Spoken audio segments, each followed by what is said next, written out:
അവൾ happiness mastery ട്വിങ്ക്ലേഴ്സ് class starting മുതൽ attend ചെയ്യുന്നുണ്ട്. അവൾക്ക് ക്ലാസ് അറ്റൻഡ് ചെയ്യാൻ ഭയങ്കര ഇഷ്ടമാണ്.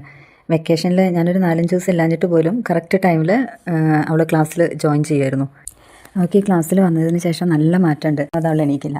പക്ഷേ ഈ ക്ലാസ്സിൽ വന്നതിന് ശേഷം 6:30 അലാം വെച്ചാൽ അലാം അടിച്ചാൽ കറക്റ്റ് ടൈമിൽ എണീക്കും. അങ്ങനെ നല്ല മാറ്റം.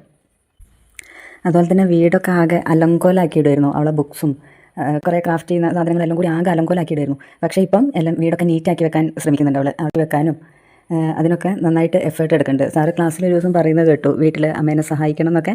അതിൻ്റെ ഭാഗമായിട്ടാണെന്ന് തോന്നുന്നു. അതിനുശേഷം സ്കൂൾ വിട്ടു വന്നാൽ ചെയ്യേണ്ട കാര്യങ്ങളൊരു ടൈം ടേബിൾ ഉണ്ടാക്കി കൊടുത്തിട്ട് 2 വർഷമായി ഉണ്ടാക്കി കൊടുത്തിട്ട്.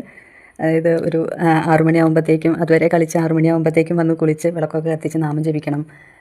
അതിനുശേഷം ഒരു 7 മണിക്ക് പഠിക്കാനിരിക്കണം എന്നൊക്കെ പറഞ്ഞിട്ടൊരു ടൈം ടേബിൾ ഉണ്ടാക്കി കൊടുത്തിട്ടുണ്ട്. പക്ഷെ ഇതുവരെ അത് ചെയ്തിട്ടില്ല. ഇപ്രാവശ്യം ഈ ക്രിസ്മസ് വെക്കേഷൻ കഴിഞ്ഞതിന് ശേഷം ഒട്ടിച്ച് വെച്ച് അതിനനുസരിച്ച് കളിക്കാനുള്ള ടൈം, അതുപോലെ വന്ന് കുളിക്കാനിരിക്കുന്നുണ്ട്. വളരെ സന്തോഷം അത് കണ്ടപ്പം.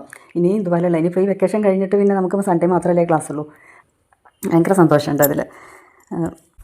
അപ്പോൾ അവളെ ഇങ്ങനൊരു മാറ്റത്തിന് സഹായിച്ച ദിനേശ് സാറിനും ആതിര മിസ്സിനും വളരെയധികം നന്ദിയുണ്ട്.